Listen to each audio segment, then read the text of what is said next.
Sebelum menonton, jangan lupa like, subscribe, dan tekan tombol lonceng. Selamat menyaksikan. Halo sahabat Eljon, kembali lagi di Eljon Medical Forum bersama saya Cynthia, dan tentunya di Eljon Medical Forum ini kita akan membahas seputar dunia kesehatan. Kali ini kita akan bahas mengenai diabetes. Nah, seperti apa sih diabetes itu, apa penyebabnya, kemudian gejalanya seperti apa, dan bagaimana bisa mengontrol atau mengobati gejala diabetes ini akan kita bahas bersama dengan narasumber kita. Sudah hadir bersama saya Dr. Nur Chandra Gunawan, dokter spesialis penyakit dalam. Halo Dr. Chandra, apa kabar dokter? Baik, luar biasa. Mbak Cynthia juga apa kabar? Baik juga, dokter. Luar biasa. Hari ini kita akan bahas diabetes ya, dokter? Oke, baik. Ya. Nah, mungkin saya langsung ke pertanyaannya nih, dokter. Sebetulnya apa itu diabetes? Kemudian penyebabnya apa nih, dokter? Silakan, dok.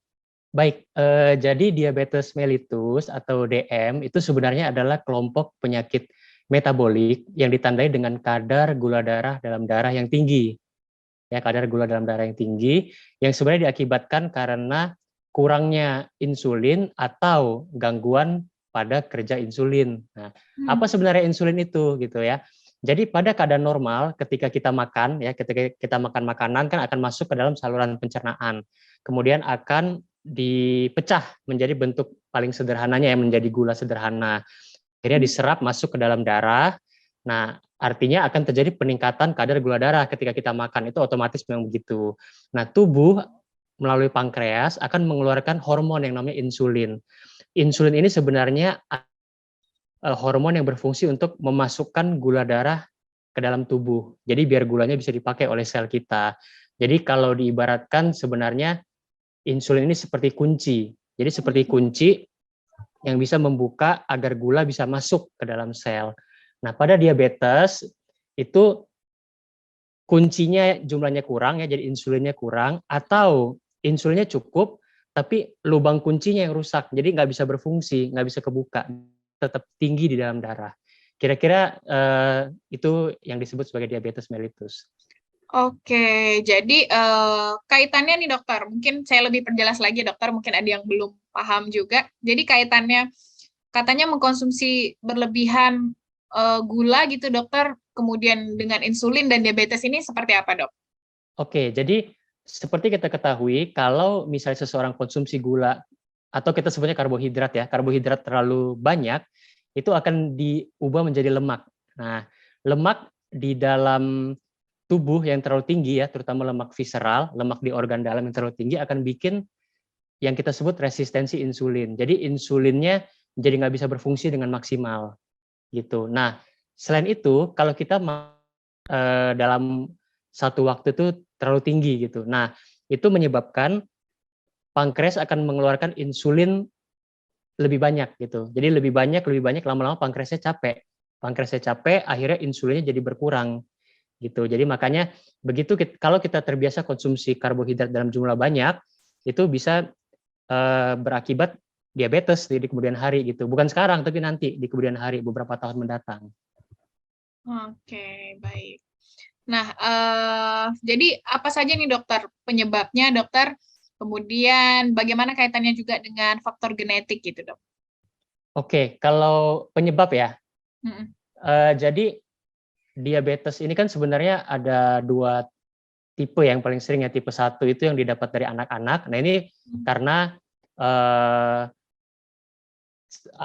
karena sel tubuh itu terjadi yang namanya autoimun. Jadi tubuh karena suatu hal yang belum jelas itu menyerang si sel pankreas ini. Jadi sel pankreasnya jadi rusak, nggak bisa mengeluarkan insulin. Nah, sedangkan yang tipe 2 ini didapat ketika dewasa biasanya, hidup yang tidak sehat. Karena tadi yang pola tinggi karbohidrat, karena kegemukan, atau karena aktivitas fisik yang kurang. Nah, pengaruh faktor genetik, jadi sebenarnya diabetes ini sebenarnya kalau misalnya seseorang itu orang tuanya itu ada diabetes, jadi chance atau kemungkinan dia untuk terkena diabetes itu lebih tinggi gitu. Jadi apalagi ditambah kalau pola hidupnya itu tidak sehat, nah makin tinggilah kemungkinan dia untuk dapat diabetes. Oke. Kemudian apa saja dokter gejala dari diabetes ini dok? Baik, jadi yang paling penting adalah mayoritas pasien sebenarnya tidak ada gejala. pada awalnya gitu. Jadi biasanya kalau muncul gejala itu kalau sudah agak lanjut nih diabetesnya. Nah, gejalanya apa saja? Itu kita sebut biasanya gejala klasik. Gejala klasik itu gejala 3P ya. Poliuri, sering kencing, polifagi, sering makan, jadi sering lapar, baru makan lapar lagi, baru makan lapar lagi, atau polidipsi, sering minum, baru minum haus, baru minum haus. Atau bisa juga penurunan berat badan tiba-tiba gitu, makannya cukup tapi kok berat badannya makin turun gitu.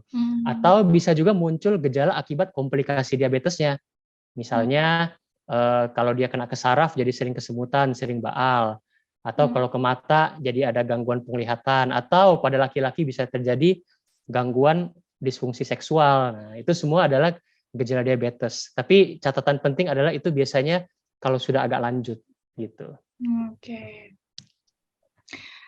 Kemudian dokter, karena tadi gejalanya tidak apa ya dokter, istilahnya tidak bergejala dan orang mungkin tidak menyadari gitu ya dokter ya dari beberapa gejala yang tadi disebutkan. Bagaimana dokter cara mengetahui jika seseorang terkena diabetes? Mungkin ada alat untuk mengujinya ataukah harus ke dokter? Seperti apa, Dok?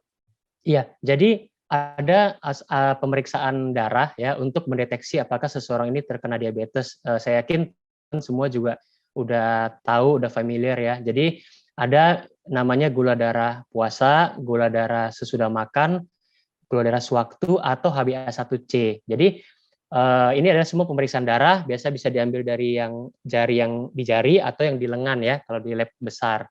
Nah, HbA1c itu adalah pemeriksaan darah untuk menilai kira-kira rata-rata gula darah kita 3 bulan terakhir itu berapa gitu. Jadi biasanya kalau yang kasus-kasus agak meragukan, kok ini gulanya naiknya cuma naik sementara atau udah lama nih naiknya. Nah, itu kita periksa HbA1c. Seseorang itu dikatakan diabetes kalau gula darah puasanya lebih dari 126 atau gula darah 2 jam setelah makannya lebih dari 200 atau HbA1c lebih dari 6,5. Nah, itu kira-kira patokan untuk diabetes. Oke. Kemudian dokter, siapa saja dokter yang beresiko tinggi untuk penyakit diabetes? Selain tadi yang ada faktor genetik gitu ya dokter, sehingga ada peluang. Kemudian siapa lagi dokter yang beresiko? Ya, betul. Jadi diabetes ini selain karena faktor genetik juga sebenarnya karena kegemukan ya. Jadi pasien-pasien yang overweight atau obes itu kemungkinan kena diabetesnya itu lebih tinggi. Kemudian juga pasien-pasien yang ada riwayat diabetes pada kehamilan ya. Jadi kalau ada riwayat wanita riwayat diabetes pada kehamilan itu kemungkinan kena diabetesnya lebih tinggi. Atau wanita riwayat melahirkan bayi besar. Jadi bayi yang sampai 4 kilo. Nah, itu kemungkinan diabetesnya lebih tinggi. Kemudian apalagi usia di atas 45. Makin kita usianya makin tua itu kemungkinan kita kena diabetes itu lebih tinggi. Kemudian tentu saja sedentary lifestyle atau pola hidup yang kebanyakan mager gitu. Jadi pola hidup yang jarang gerak. Nah, itu bisa risiko untuk menjadi diabetes. Oke. Kemudian tadi dokter sudah menyebutkan juga wanita ya dokter, wanita hamil besar dan lain-lain. Nah, betulkah dokter orang hamil itu beresiko jika dia itu penderita diabetes, Dok?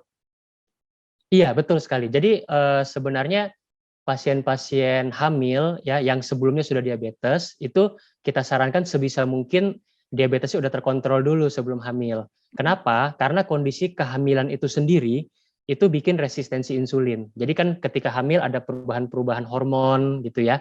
Itu bikin tubuh jadi makin susah untuk menggunakan gula gitu. Jadi orang normal aja dia mungkin bisa jadi diabetes gitu. Kalau misalnya hamil, apalagi orang yang udah diabetes, mungkin gulanya bisa makin tidak terkendali. Jadi kita sarankan sebaiknya pasien diabetes itu gula darahnya terkontrol dulu sebelum hamil. Karena kalau gula tinggi-tinggi terus itu bisa bisa berakibat buruk terhadap kehamilannya nanti gitu.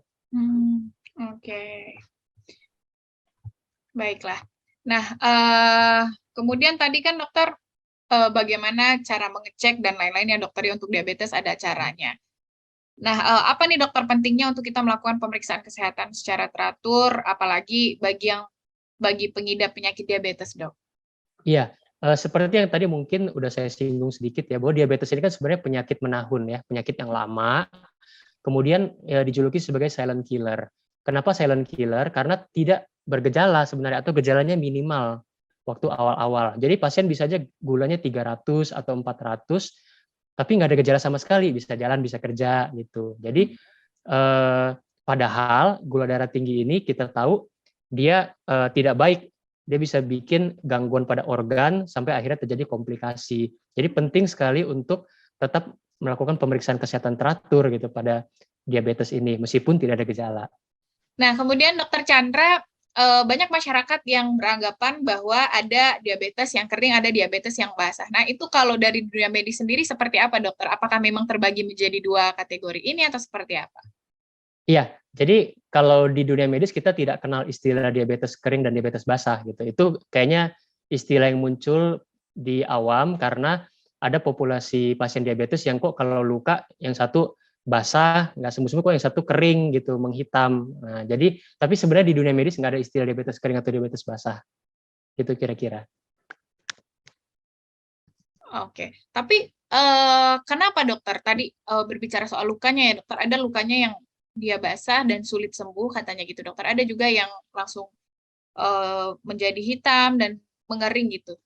Itu sebenarnya lebih karena mana komponen yang dominannya gitu. Jadi kita tahu pada diabetes itu kan terutama pada kaki ya, itu kan terjadi gangguan saraf atau neuropati. Selain itu juga terjadi gangguan aliran darah gitu atau penyakit arteri perifer. Nah, kalau misalnya pasien-pasien diabetes ini misalnya ya, dia kan karena ada neuropati ya, dia jadi kakinya nggak merasa tuh, jadi baal atau tebel. Bisa aja dia nginjek paku nggak kerasa, dia bisa nginjek pasir itu nggak berasa. Ya, lama-kelamaan lukanya itu infeksi gitu. Nah, ketika lukanya infeksi itu nanti kalau misalnya aliran pembuluh darahnya itu nggak baik, itu bisa jadi gangren, itu bisa jadi luka yang kering gitu. Tapi kalau misalnya infeksi yang makin lama itu makin berat gitu ya, infeksi makin berat, itu bisa menyebabkan lukanya itu nggak sembuh-sembuh gitu, jadi terkesan seolah-olah basah gitu. Tapi sebenarnya sekali lagi itu nggak ada di dunia medis sih sebenarnya. Oke. Kalau diabetes tipe 2, dokter tadi sebetulnya sudah disinggung ya dokter ya. Diabetes tipe 2 itu seperti apa dok? Iya, kalau diabetes tipe 2 itu sebenarnya diabetes yang biasanya terjadi pada orang dewasa ya. Terjadi karena pola hidup yang tidak baik. Nah, itu sebenarnya diakibatkan karena adanya resistensi insulin atau gangguan kerja insulin yang saya sebut tadi. Jadi insulinnya cukup sebenarnya. Kalau tipe 1 kan insulinnya kurang karena pankreasnya memang hancur oleh proses autoimun. Kalau tipe 2 insulinnya cukup, tapi lubang kuncinya yang mengalami masalah. Jadi insulin cukup tapi nggak bisa untuk masukin gula ke dalam tubuh. Nah, itu diabetes tipe 2. Tapi lama-kelamaan karena insulin ini nggak bisa bekerja dengan baik, kan sel pankreas bakal memproduksi insulin lebih banyak lagi. Dia produksi lebih banyak, lama-lama capek. Sel pankreasnya ini capek. Akhirnya kadar insulinnya juga jadi turun. Lama-lama jadi kayak tipe 1 juga kalau udah yang 10-15 tahun diabetesnya. Gitu kira-kira. Oke. Nah, kemudian ke pengobatannya nih dokter. Bagaimana dokter jenis-jenis pengobatan untuk penyakit diabetes ini, Dok? Iya.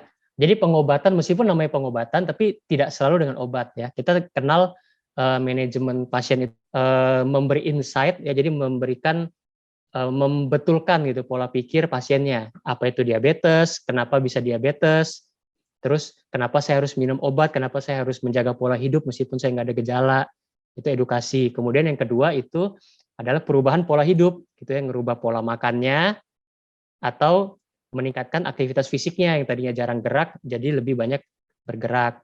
Nah, itu yang tanpa obat. Kalau yang dengan obat itu ada yang obat minum ya. Satu lagi ada yang dengan insulin ya, dengan suntik insulin. Mungkin kalau teman-teman pernah dengar. Itu tipe-tipe pengobatan yang bisa kita gunakan pada diabetes. Oke. Nah, untuk mengontrol dampaknya, dokter, seperti apa? Karena ada yang bilang, diabetes itu kan penyakit menahun begitu ya, dokter ya. Bagaimana untuk mengontrolnya, dok? Iya, untuk mengontrol dampaknya itu tentu dengan mengontrol gulanya ya. Jadi dengan mengontrol gulanya nanti dampaknya itu akan bisa diminimalisir. Bagaimana mengontrol gulanya? Dengan tentu kontrol rutin ke dokter, kemudian melakukan pemeriksaan gula darah secara mandiri, ya, jadi tidak hanya kalau ke dokter, tapi Biasa pasien-pasien diabetes yang sudah pro itu ya, yang udah lama, itu juga udah bisa periksa gula darah di rumah. Kemudian ubah pola hidup, atur makan, dan tingkatkan aktivitas fisik. Oke. Nah, berbicara soal makan nih dokter, yang makanan apa dokter yang harus dihindari gitu ya dok, meningkatkan kadar gula ini dokter? Selain nasi mungkin, atau memang nasi ini tidak boleh dikonsumsi sama sekali atau seperti apa dok? Iya, jadi memang banyak mitos-mitos ya seputar diabetes ini ya. Jadi pasien-pasien saya beberapa itu begitu didiagnosis diabetes nggak boleh makan ini itu, akhirnya jadi nggak makan apa-apa gitu kan.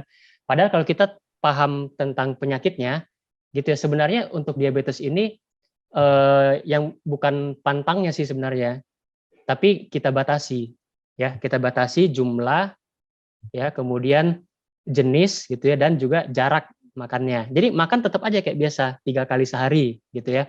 Kadang karena takut gula naik makan cuma sekali, itu jangan juga gitu.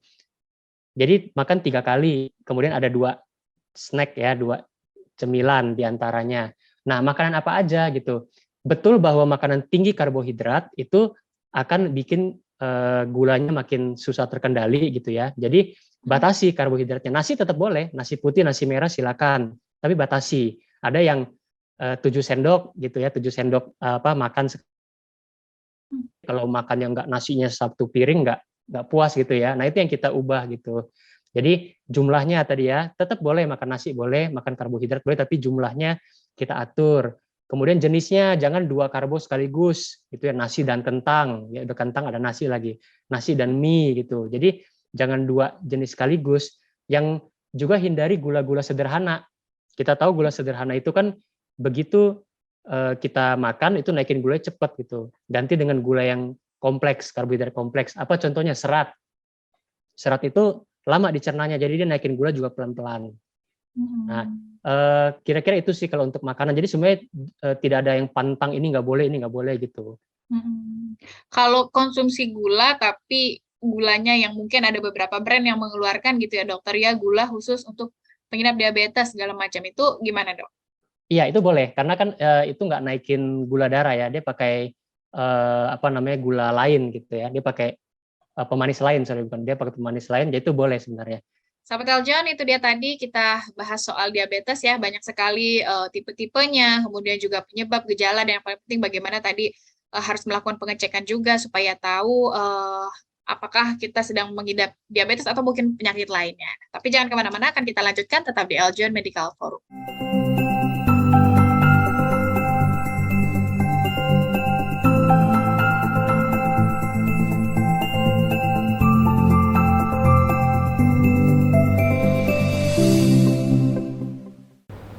Si Patrick dan Tuan Crab lagi tamasya. Diklik subscribe-nya ya.